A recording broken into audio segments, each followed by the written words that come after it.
Clementine Moss. I love talking to musicians. The creative process. She's a drummer of a tribute band, Zapparella, Led Zeppelin tribute band, and she has great insight on how she got to the drums. And she has a contemplative practice, and she talks about going on retreats where you have to be silent for 9 days. And she wrote a book, From Bonham to Buddha and Back. Of course, John Bonham is the drummer of Led Zeppelin.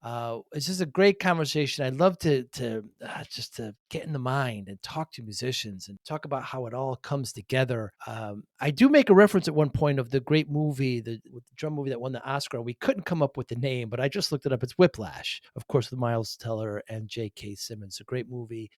Miles is a drummer and J.K. Simmons is the instructor. Really great movie, but we struggled for a moment to come up with the name. We couldn't and found it now. But Clem is really cool to talk to. She has a glow, and you could just tell her story of how she arrived at drums, how she arrives at music. She's creating her own songs now. Is just so refreshing, and the combination of writing a book and sharing her experience and her practice out to everyone is really cool as well. Really enjoyed this conversation, Clementine. Thanks so much. Hi, I'm Joey Pinz. People ask me, how did I lose 130 pounds? The quick answer is always discipline. I started my business, wasn't paying attention to my health, was eating too much, drinking too much sweets.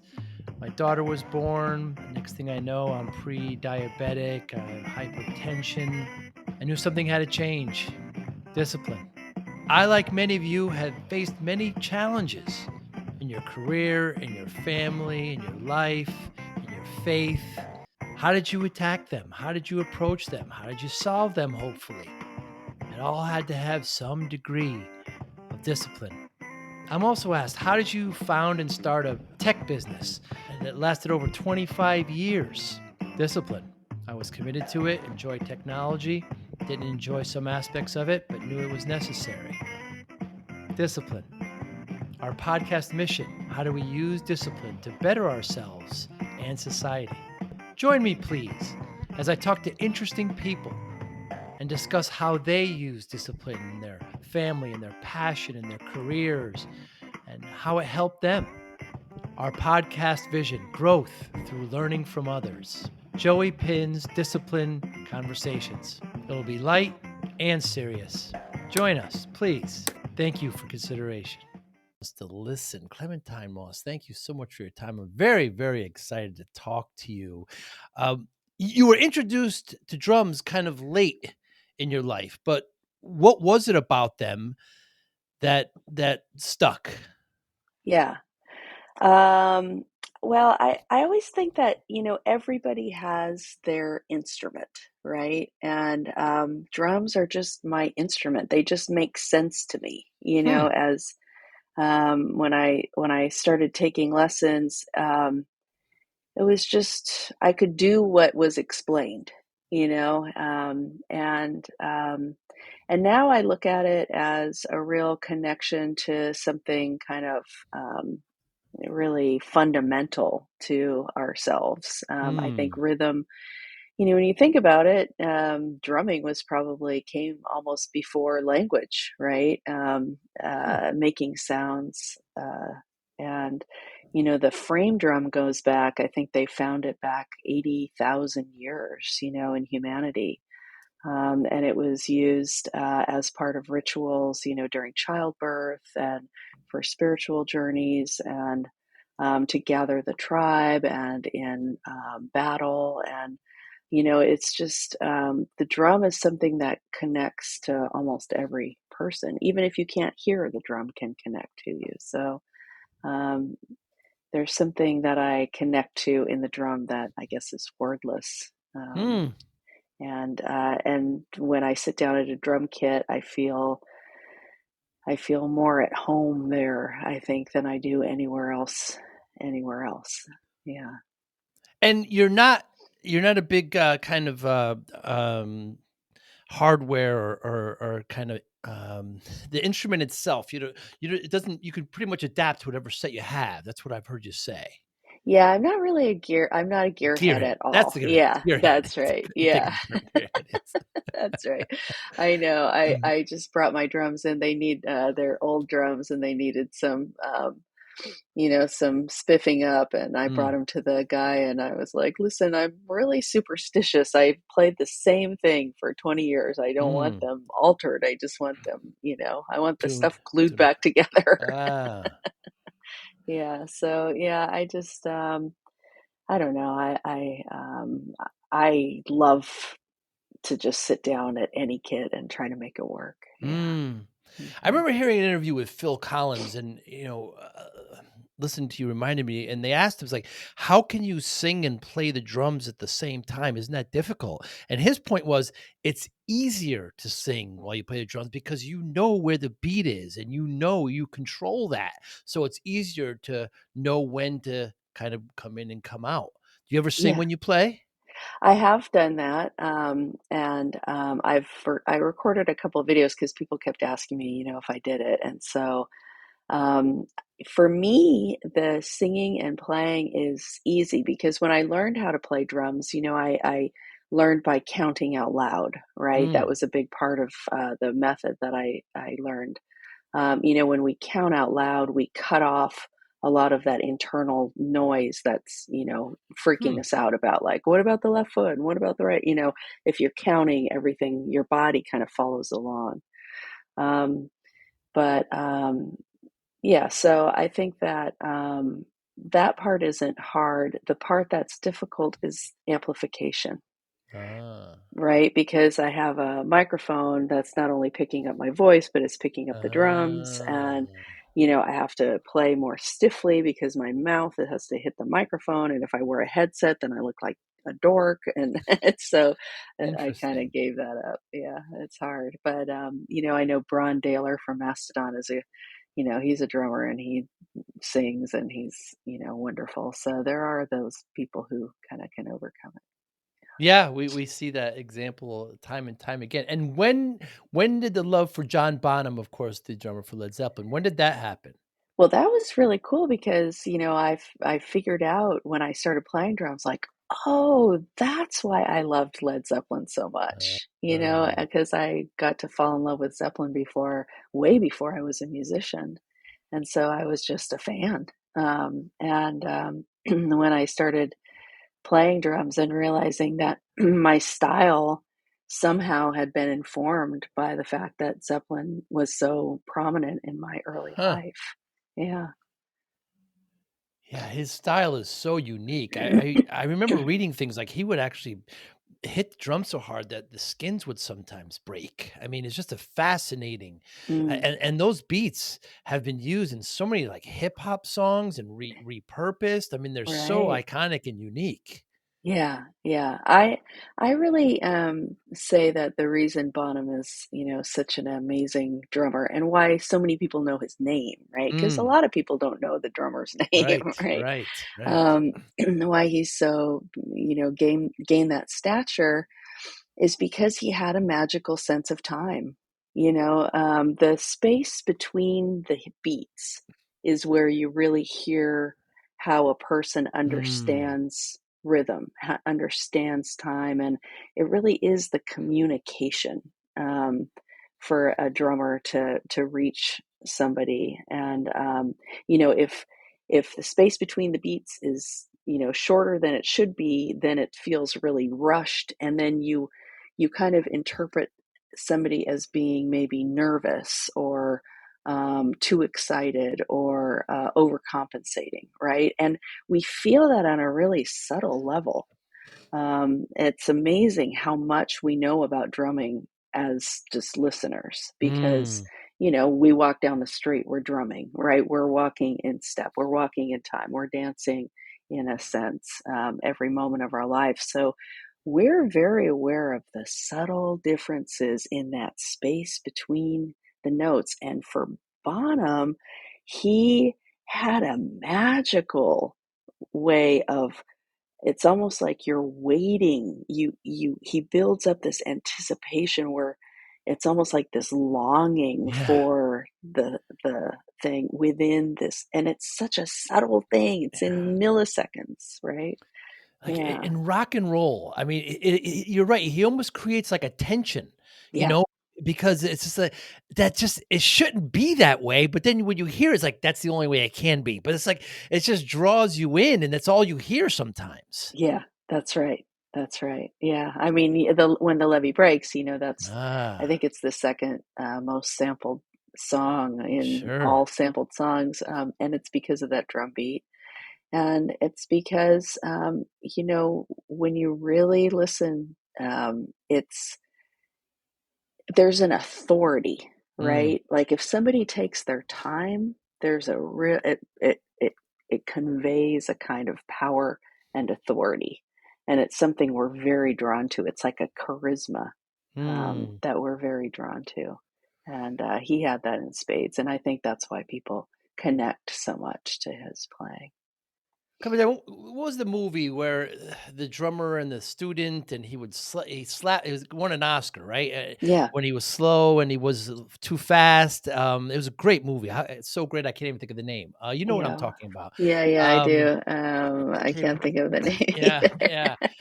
But it was really, really good, and you just got such a different appreciation, like those jazz drummers and just musicians. They're just at such a different level and so unique. Yeah, it's funny how, I mean, I'm definitely not at that level at all, and, but there's something that happens, over the time of practicing, playing many, many shows, and just longevity, where it's almost like time kinda slows down for you, Mm. and I think it's the same in sports, when I got to be on Greg Louganis's podcast, and I asked him, Huh. "What is it like in that dive? Like, where is your mind?" Right? And he said that his mind, it takes 3 seconds. So his Yeah. mind is he doesn't know where his mind is, but, Right. he said, "But where my mind is when I'm walking to like down the board, to get to the dive." He said, "That's where I really notice." He said, Mm. "Either I'm highly focused or I'm aware of absolutely everybody in the room, and I think it's really interesting how time can slow down in those moments of real of something that we've done a million times. It's like suddenly I might be like, I think those jazz drummers, those really fast, intricate drummers, I have a feeling that it seems like everything is very fast. And yet I think in their reality, things have Mm. slowed down, Mm. right? Um, which I think is just so interesting. Yeah. I remember hearing an interview with Herbie Hancock one time, and of course, he played with Miles Davis, and Herbie actually messed up somewhere. He messed up, and as soon as he noticed it, Miles noticed it. Miles always has his eyes closed, but then Miles, in the next preceding minute or so, changed it so that way Herbie didn't mess up. Yeah. Yeah. It gives me chills. I know. That is the best part about playing music is that intricate communication. Yes. Yeah, yeah. I always said, with my a bass player that I had that if I sneezed, she would sneeze in the next measure. She was Ah. just so on me, like she knew exactly the subtle little things. I feel that way about play. I've played with my guitarist Gretchen Menn for many many years, and I can hear out of those strings, out of her fingers, like the tiniest little like Wow. thing, that I know that she's hearing something different or she's going somewhere new or, she wants something from me just in those tiny little Mm. messages that we're conveying. Yeah, it's very exciting. I love playing with other people for that reason.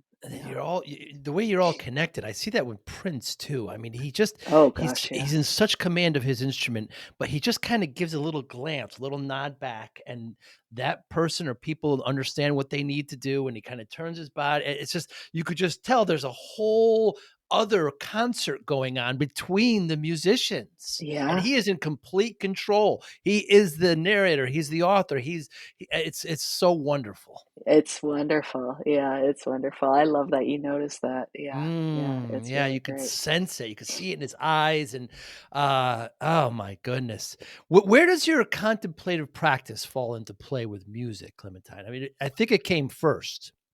Yeah, well, it kind of came like the first time that I went to a 10-day silent meditation retreat was in the year that I started taking drum lessons. Oh, So it kind of happened, all around my mid 20s, around 27. And I think that it's so connected because and I wrote my book because I saw how music was such a great metaphor for hmm, those things that we're looking for on the meditation mat. That high concentration, that high focus that brings you into this background awareness of everything. hmm, And that's what we do when we sit on the meditation mat. We're focusing on something, right? We're focusing on our breath or, sensation on the body or a mantra. We're bringing that narrative focus of our mind to one thing, and we keep bringing it back to that thing. And as we do that, that intense concentration, this other awareness begins to happen of the awareness that's watching ourselves hmm, concentrate, right? We have this other wider awareness. We can call it intuition or, whatever it is, whatever language we use, but we do have this kind of settled, peaceful, still awareness that is always um, watching. And when we can develop that by developing that pinpointed concentration, what happens is we start to open up to an awareness that is very subtle and a lot deeper, I think, than most of us kind of running through life, being only listening to that constant running thought, stream that we're all in. Yeah. It's just interesting, Clem, that almost mimics what we just talked about with, with Prince and all the audience hearing it, but there's another concert within, just with the musicians to control it all. So there's Yeah. kind of something that's watching, that's something that's there. When did you discover meditation? Well, I was always interested in the contemplative stuff. Hmm. I was a really avid reader as a young person, and I always gravitated to reading about, the other side, spirituality, and I dabbled a little bit in Zen Buddhism in my early 20s through reading and taking some classes at the Zen Center about meditation, but I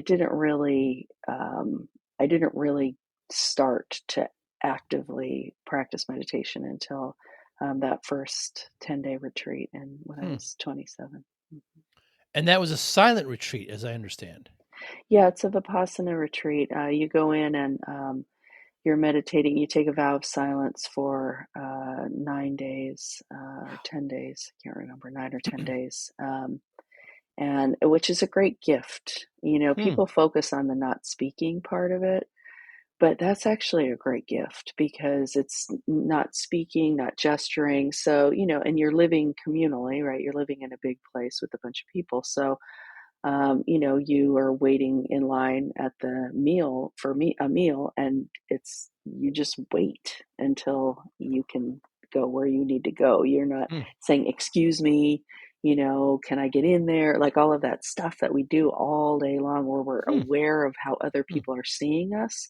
We start to lose that because we start to get in this quiet bubble of our own being, our own thoughts.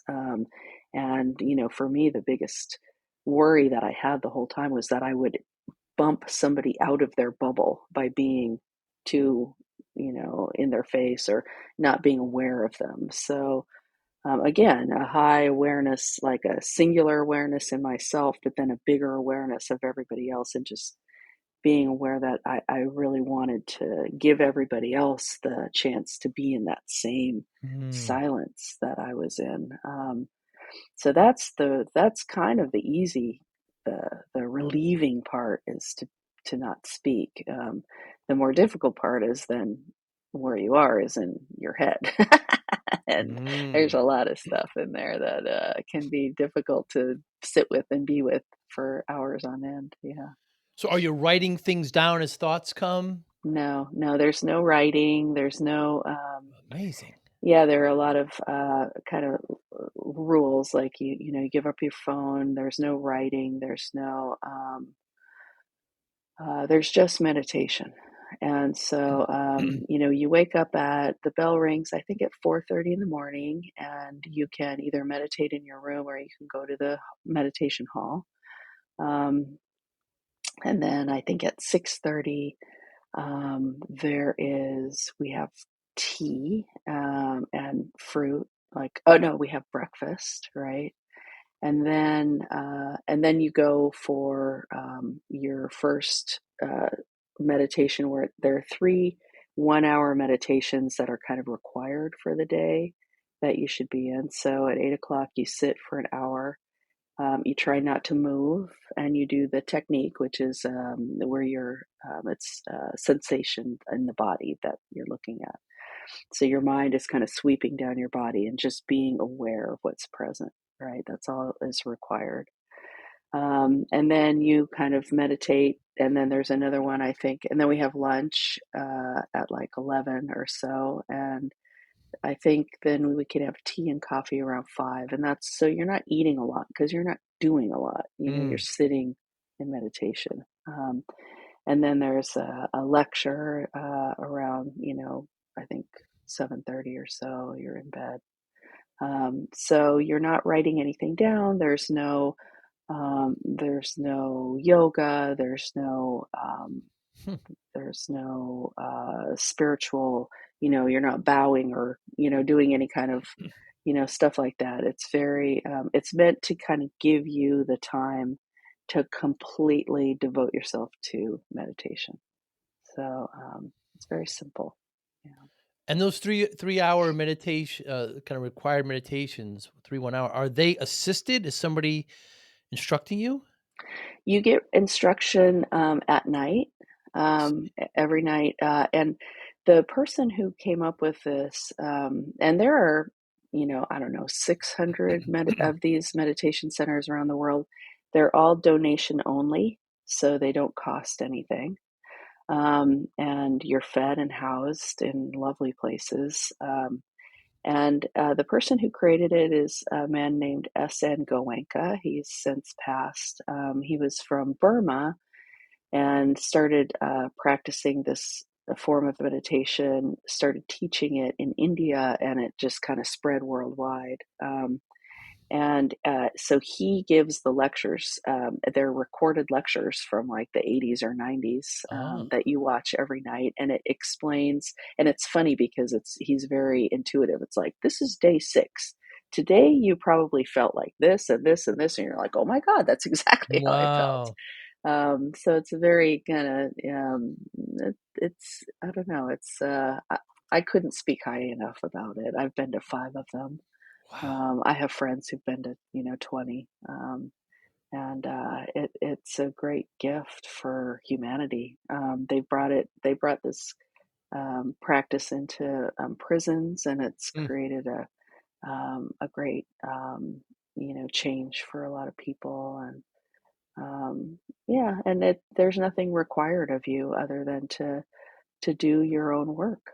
So yeah, it's great. The website, if anybody's listening is interested, it's Dhamma, Dhamma, I think, Dhamma.org. And do you have certain goals, Clem, set up before this, and do they get achieved? What do you want to walk away with? Let's see. What do I want to watch? The first time I went, I wanted to learn meditation. That was my Mm. goal. The every subsequent time I went, it was because I felt I would start to feel this kind of longing in me for Mm, that time to process my life. Um, because when you're sitting there, you know, stuff comes up. I mean, there's, real heavy stuff that we carry that mm, we push down and ignore. And when you're sitting there for 10 hours a day, 12 hours a day, and you got nothing else to do but allow, a lot moves through you. mm, And so sometimes I don't quite even know what it is that I'm carrying, but I'll be racked with pain or racked with sorrow. And it's not like I have a story about it. I'm just kind of, it's like sunk in my body. They say the body, there's that whole thing, the body keeps the score. mm, What we go through in life, it sinks into our body. And to be able to sit in our body and allow our body to um, process those heavy feelings, those light feelings, the gamut of our human experience, to sit silently and allow ourselves to really process it, I think is the gift of it. and you recommend it, and it's yeah, it's 9 to 10 days. Boy, that seems like it seems like it would be tough to do, but you walk away with it just feeling like a new person. Yeah, yeah, it's really tough to do. I remember this woman, she and her husband had gone, the men and women are separated, it's separate living. And even in the when you're sitting in the meditation hall, one side is men and one side is women. Hmm, Um, and she went with her husband, and she said that she was there and she was having all this like kind of profound stuff mm, going on. And mm. she met with him afterwards, and she said, how was it for you? And he said, well, I rewired the whole stereo system. you know and I've gone through that stuff too. Like, I've completely decorated my house. It's like your Mm. mind is doing these things to just get you anywhere other than where you are, right? Wow. um but I do highly recommend it, but I also always give the caveat, like, it really is the most difficult thing that I've ever done. It really is difficult to just be with what is. And it teaches, that's the big lesson, is to be okay with what is, to just have to be fully in what is, and to be okay with change. You know, Hmm, that's the lesson of the meditation, is you're observing the moment, and you're seeing how you notice all of the ways that you want it to be different. And if you just sit and allow it to be what it is, that translates into your whole life. I find myself to um, be someone who can handle the chaos, the difficulty thrown at me, and I don't feel that it affects too much my base feeling of okayness. Um, and that's what I've gained from that. Um, hmm. it wasn't intrinsic in me. It was something I learned to do, to be able to be okay with what is. And I think I saw that early on. My father died when he was 54 years old. And I think a lot of the reason he died was, he died of a massive heart attack, but he had gone through so much stress. And I think it was because um, he he had to change it to a different identity. He'd always been the person who could take care of everything, and he kind of lost his business, and all of this kind of, stuff happened where, and he couldn't quite roll with this new vulnerability in his Hmm. life. And I think I saw that, and I wanted to be okay with weathering change. Hmm. Um, so this is a great way to do it. Hmm. Learn it. Yeah. You talk about Clem about having struggling or periods of kind of self-doubt. Mm. Um, has meditation helped in that? I think it has helped in that one because it allowed me to really hear my internal voice. You Hmm. know, when I first went to that meditation retreat, and after 3 days, you know, all of the chaos in your mind quiets down. There's nothing else you're listening to, Hmm. and you start hearing your internal voice like one big megaphone, Hmm. right? And we realize how quickly we're thinking all the time, and then we get in there, and it's like just this endless kind of megaphone of thought. And I realized how much was negative, how Hmm. much was judgment and denigrating myself. Um, and trying to figure out where the heck did that come from? You know, I mean, why do I have such a negative view of me? Why do I think that I'm intrinsically bad? Hmm. Like, where did that come from? You know, I had loving parents, and but you know, when I really looked at the bottom of me, there was this level of shame and feeling that I wasn't good enough ever. Um, and saw that all the ways that I had compensated for that feeling, and to my own detriment, you know, doing too much for people, doing too, you know, having to be okay with things that I wasn't really okay with because I Hmm. felt like I didn't deserve it, you know, all of those things. So I think that, you know, being able to witness that and say, okay, that's something that I really need to figure out and work on. Yeah, that was very helpful in meditation. Hmm. It teaches us to hear, you know, hear what we're listening to. Hear what we're listening to. Yes, that's a very big difference, the hearing and listening, isn't it? Yeah, right, right. Yeah, Yeah, I had that discussion with, with loved ones, You might be hearing, but are you listening, yeah. Big difference. So then you write your book, right, from Bonham to Buddha and back. Mhm. Boy, what a great parallel, John Bonham and of course Buddha and back. Tell me about the process there. What do you want the reader to come away with? Yeah. Well, like I said, I started writing about the using music, my music career as a metaphor for contemplative practice. You know, when Ah. I'm sitting behind the drum, I'm trying to find that space where I'm focused on what I'm doing, you know, and all of the practice that's gone into the song that I'm playing. But there's that bigger awareness behind me that is allowing me to just be played by the song, right? So it's both a zeroing in and a pulling back. And so I saw um, so many aspects of my music career as good illustrations of things that I had learned in on the meditation mat. Hmm. You know, there's a story in there about how um, you know, at that first meditation retreat that I went to, um, there was a woman that I was rooming with who was this small woman with red hair, and she was really loud, right?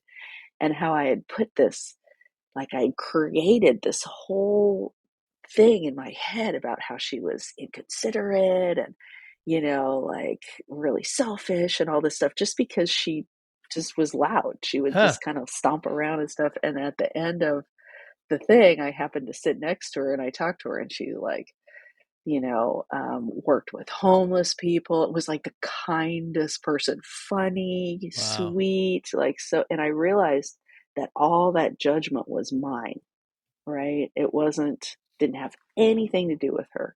It was all me.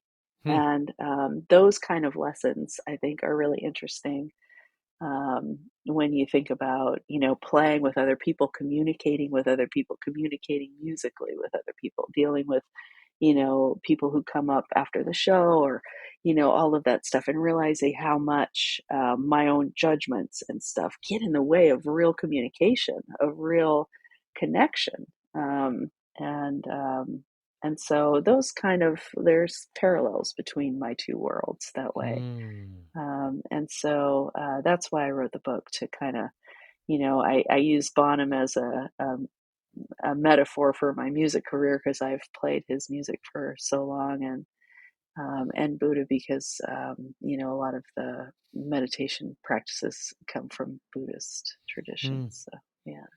And come your writing process, do you storyboard? Did you have an outline first? How did you write? Did you write at night? You write in the morning? Yeah, it started off as a blog, and when the pandemic hit, I thought, okay, I'll take my blog pieces and I'll put them together in the book. And then I kind of put them together, and I was like, oh, I have a lot more writing to do to make it into a Mm. book. And so that was the process. I'm a big morning person.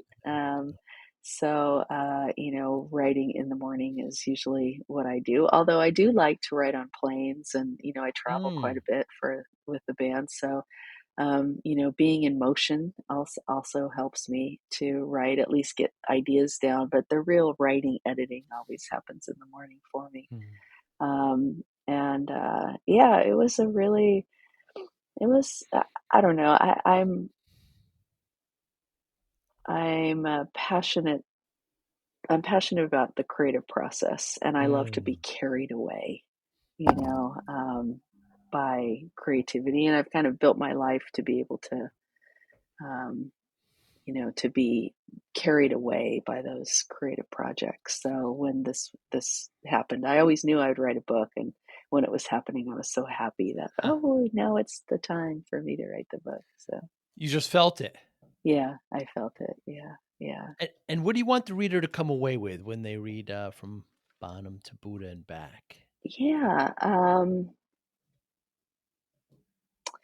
I I would love it if people knew that contemplative practice, and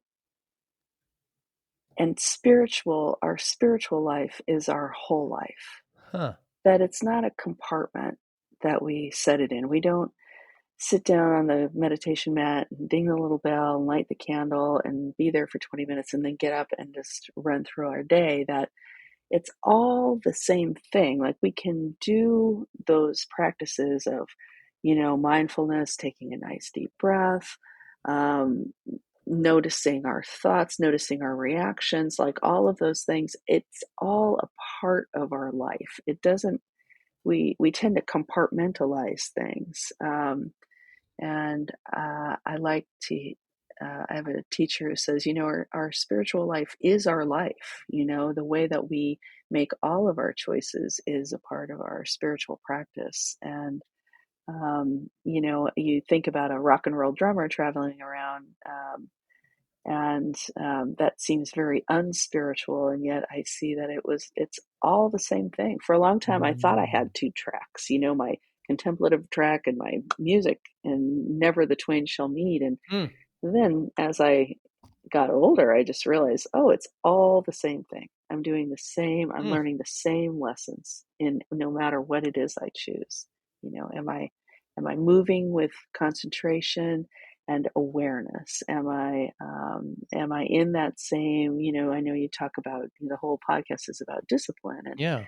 it is a great discipline to show up and, practice my instrument. And it's a discipline to show up for my writing. And it's a discipline to show up to the meditation mat.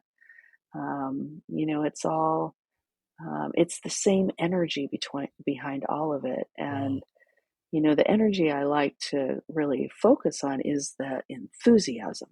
That enthusiasm is a great way to get into discipline.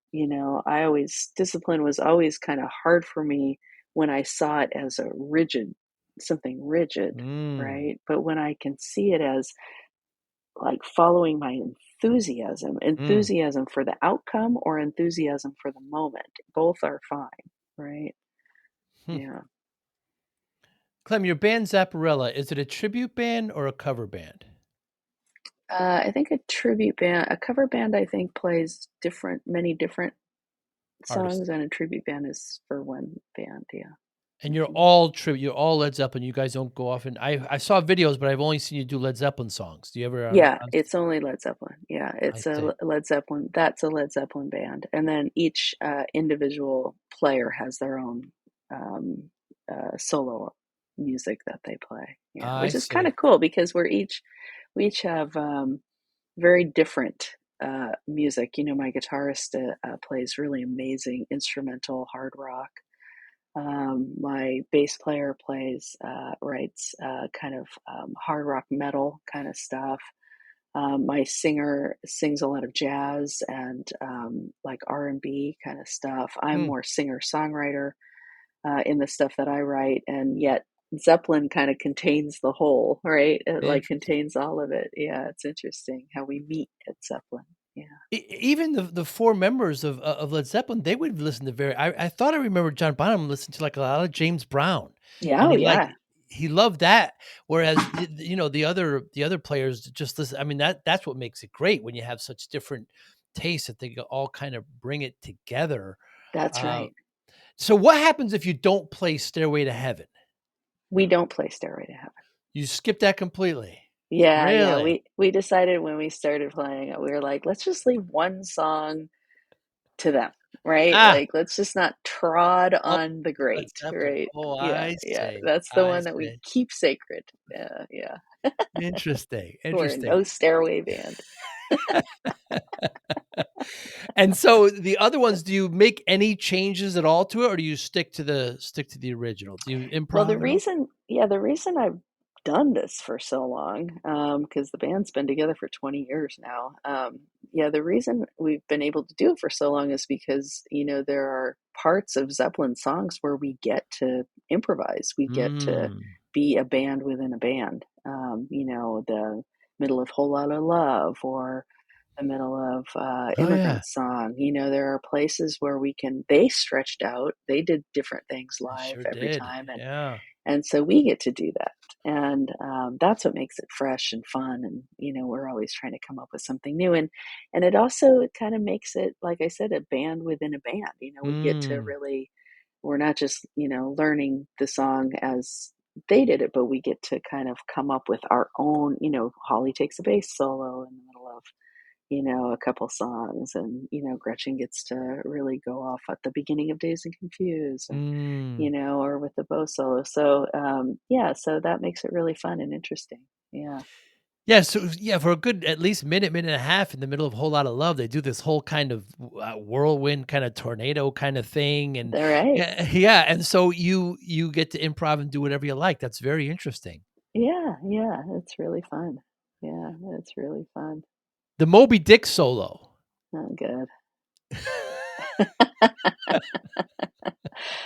I tell you, it took me so long to do it because I've never been like for me, drums are communication, like are the glue between instruments, right? Yeah. It's not like drum solos have never been my thing. I never Mm, cared. mm.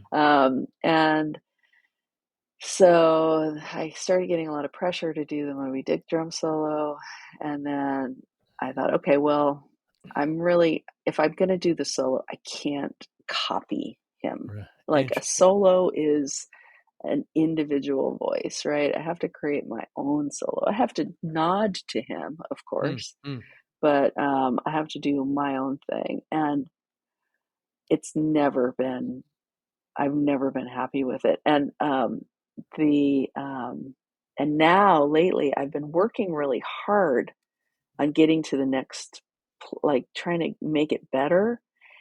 And I'm at this place, when you play an instrument, sometimes what happens is you start working on something and you get noticeably worse as you're Uh, working on it, right? And that's kind of where I am. So every night when I get on, so like I can't get to that next place, but I'm trying. But interesting. it's a big thorn in my side right now, which is why I groaned when you said it. You sure did.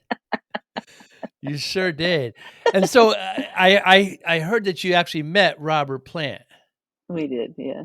Wow, what Uh-huh. I mean, my goodness. What Yeah. was that like? Oh, he was super gracious. You know, the first thing he said is like, "Okay, who's the drummer?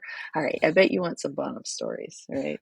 Did Yeah, yeah, Yeah, yeah. because he has a reputation of being quite oh, Yeah, wow, that yeah, he was really kind, I can generous imagine, person. yeah. Yeah, yeah. And he's a true artist. He kinda looks ahead. I don't see him kinda He doesn't look back. he Yeah. I mean, doesn't he'll reminisce. do some Zeppelin stuff, but, like, he does it very differently, you know, and, yeah, he doesn't seem like you know, he wants to look back too much. Yeah. Yeah, I saw him on tour with I think with Jimmy Page. They were on tour for a little while, the 2 of them. Yeah. I forget and, I for the encore, he came out and he said, "No stairway," he's Oh, that's awesome. It's great. Yeah, he's a character too, and the other members, the John Paul Jones or Jimmy Page, you never met I them? think John Paul Jones is likewise. I think he's very forward looking. Mm. I one time I got to I was at a festival and I passed him. You know, we Ha! kind of made eye contact, but I didn't talk to him. But yeah, that was very exciting. It was when he was with Crooked Vultures. Ah. And Jimmy Page, yeah, we haven't had any contact with him. He's in a great documentary with The Edge from U2, Jimmy Page came Yeah, out, and then, it might get loud. Black. That's right, yeah, Yeah, yeah, it was good. with White, and, Jack White. Yeah. yeah, Jack White, and, yeah, they're just staring at him, right? Oh, They're just like just like eyes are just like, "I'm not gonna say a word, just I wanna soak everything in," and you could just tell, and then Jimmy just kinda gets up there and just kinda owns the guitar and, oh my goodness, yeah. It's really cool. the, Yeah. this the Led Zeppelin, my goodness, it'll never be, as I understand it, by the way, do I have this wrong where some producers actually introduced them to each other?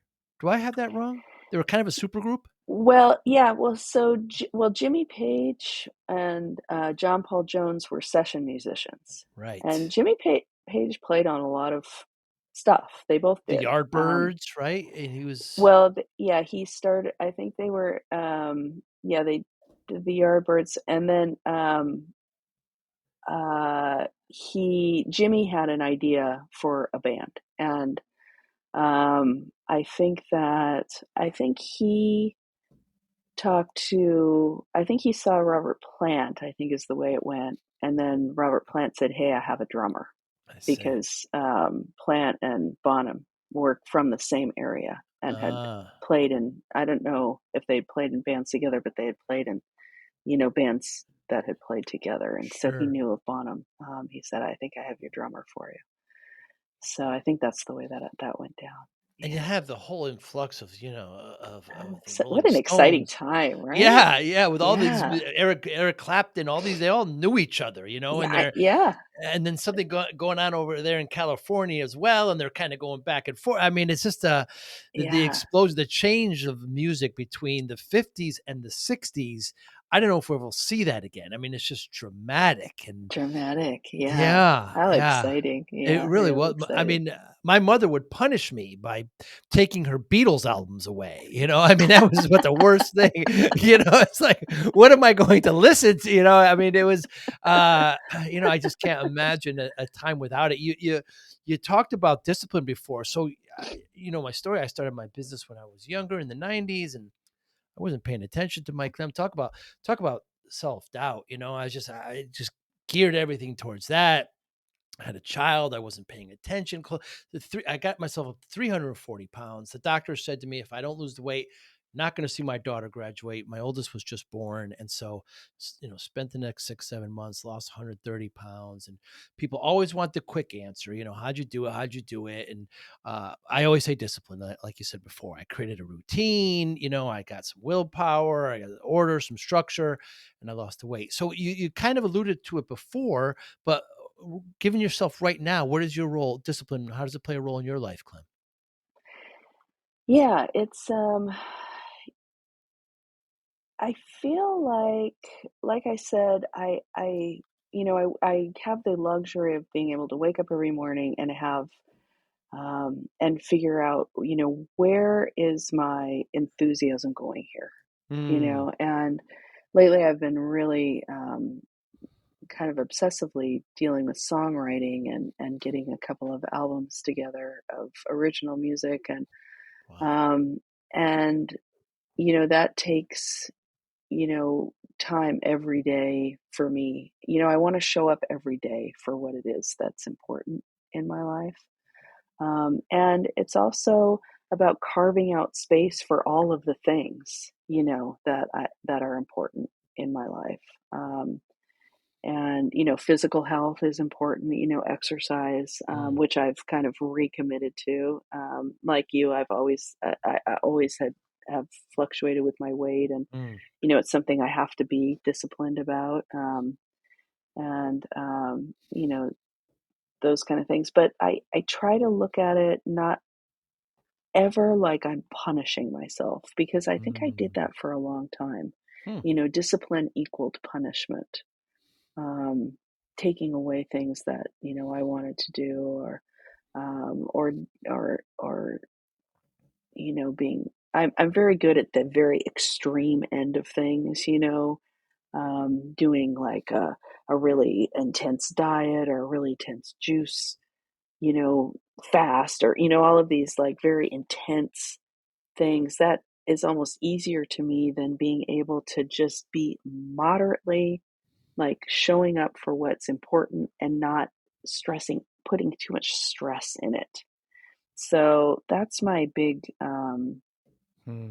it's been what I've been working on is just moderation, Mm. not having to, you know, not having to force myself into very difficult situations, because there's a kind of punishment behind it when I do that, it Mm. feels. And in my whole process of learning to really be kind to myself, be loving to myself, and realizing that I do have limits, and that I can, if I focus on the joy of the thing, even if it is difficult. Maybe I don't want to go to the training session or whatever because I don't feel like it that day. There's a kind of enthusiasm for the outcome.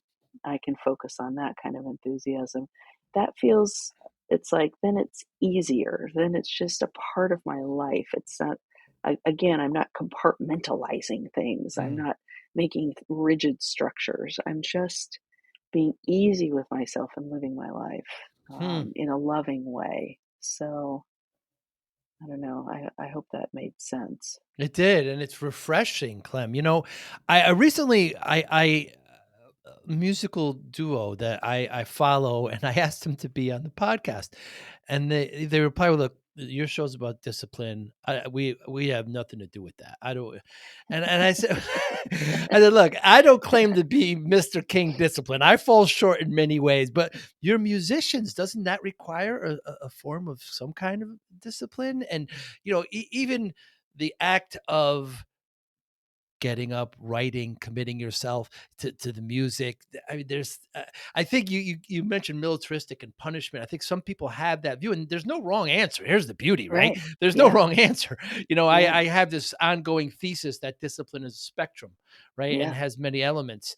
But I always very interested on replies, especially from musicians like yourself, and how oftentimes it's just liberating. Discipline can be kind of liberating in knowing that, I always have this, the creative process you've alluded to so many times. There's this great story where Tom Waits, is sitting there at the piano for 10 hours. And how Yeah. he's older, and he's at the piano and just screaming, "All right, you creative bastard, where are you?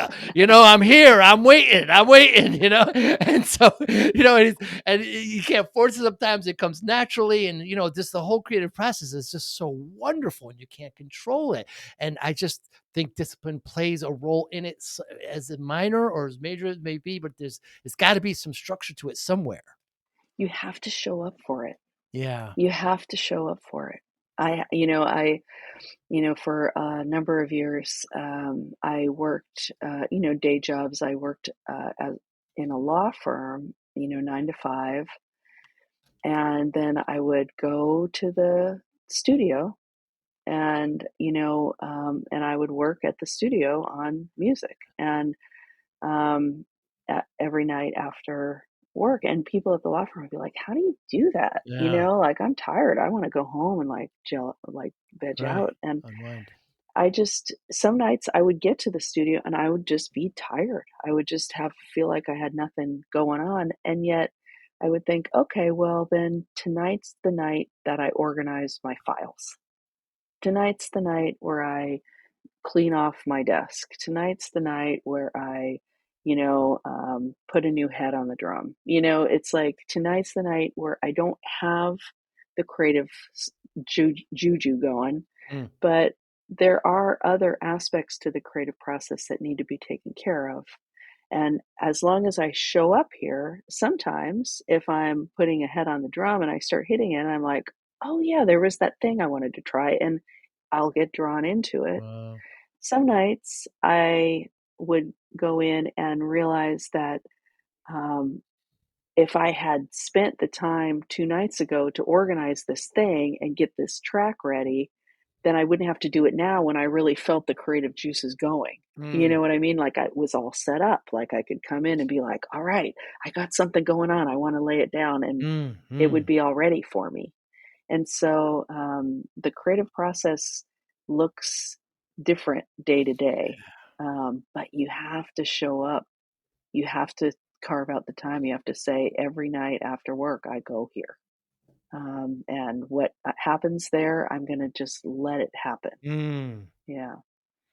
I talk to these fiction authors, Clem, and they have these characters, and they have no idea what's gonna happen with them. Yeah. Yeah. I It just love that. blows my mind. That blows my mind too. It I blew don't and know how they do that. I try to pull it from the "What do you mean you don't know?" It goes, "No, I start writing, and then it just starts taking care of itself, and characters that I had no idea that were going to be in a place end up being here," and, you know, Yeah. and then you hear, like, Bob Dylan writes "Along the Watchtower," right? And within a week or 2, Jimi Hendrix is performing it live, and Bob Dylan sees him perform it live and says, "That was never my song. That's the Yeah. way it should be played." I give myself chills.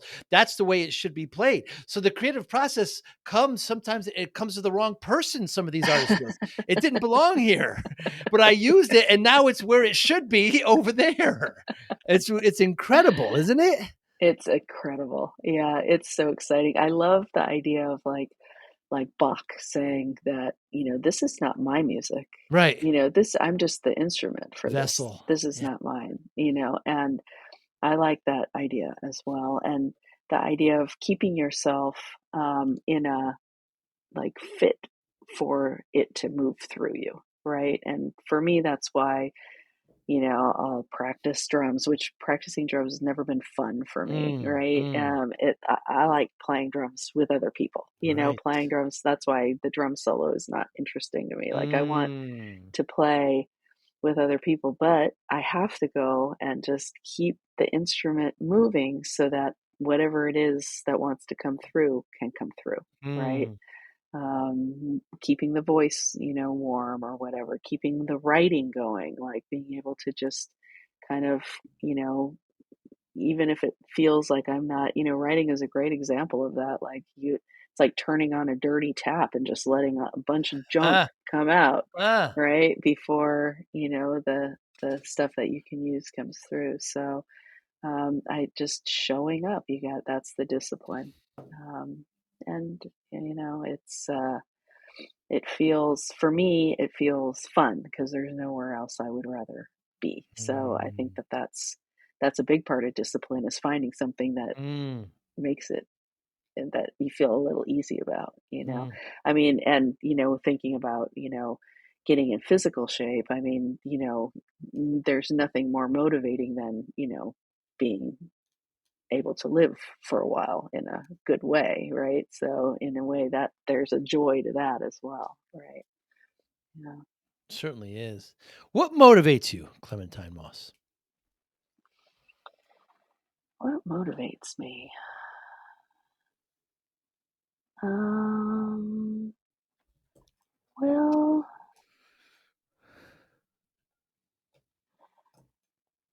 A few years back, I came to a place where I felt like I had lost all um, ambition. Mm, And I was looking for it in myself, and I realized how much of this fiery drive I had had through my life that propelled me through life. And and one day I woke up and it wasn't there. hmm, And it was funny because I said that to several people in my life, and it was like I had said that I had, like, murdered somebody or something. It was like, mm, in our society to not have ambition seems so, horrible and to yeah. so many people. And yet it felt very peaceful to me. I didn't feel like it was a bad thing. I just felt like, wow, I have that ambition is gone. And I spoke to a great teacher I have, and he said, "Well, it's not that your ambition it's gone. Is gone. It's just that you've removed the goalposts." And I realized that I had removed this fantasy goal of something Hmm, that wasn't even mine. That it was an idea of success or accomplishment, and all of those things, they weren't even mine. They were cultural things that I had kind of taken on. Um, and so losing that ambition, and so I asked, well, then how do I go forward? And he said, well, you want to go, what do you want to do? And I said, I want to make music. I want to connect with people. I want to communicate. I have this kind of joy that I want to express and hmm, connect with people. And he said, well, that's the motivation. That is an ambition. It's just you're framing it in a different place. So hmm, I think that what motivates me is opening my heart more and more. Like I want to mm, be in the world. I want to connect. I want to connect through my music, through what I say, through my writing. I'm an artist, so that's my, you know, I guess that's my big overarching motivation is that kind of connection to other people, um, to have my view of things be understood, I guess. Yeah. hmm. And given that motivation, how do you measure success? In my ability to be fully present with other people. Mm, Yeah. Yeah. To be able to be fully present with myself and my creations, speak from my heart, play from my heart, without a mask, without a veil in front of me, being fully vulnerable. That feels like, if I can do that, then I am fully present in this manifestation, mm, of life. And hmm, yeah, I guess that's what I would say. hmm. Soak that in. That's really, really refreshing, Clem. So, thanks so much for your time. I was so excited when we set this up. It took a little while. We kind of messed with our schedule a little bit, but we finally talked, and I'm so glad we did. Anybody listening, how can they get in touch with you? I'm at clemthegreat.com.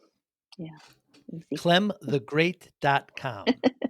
I That's chose it. it a long time ago.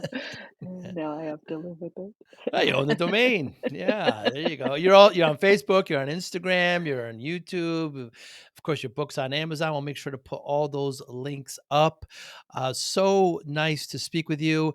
If I'm ever in your area, in many of your travels, perhaps we get together and have a cup of tea.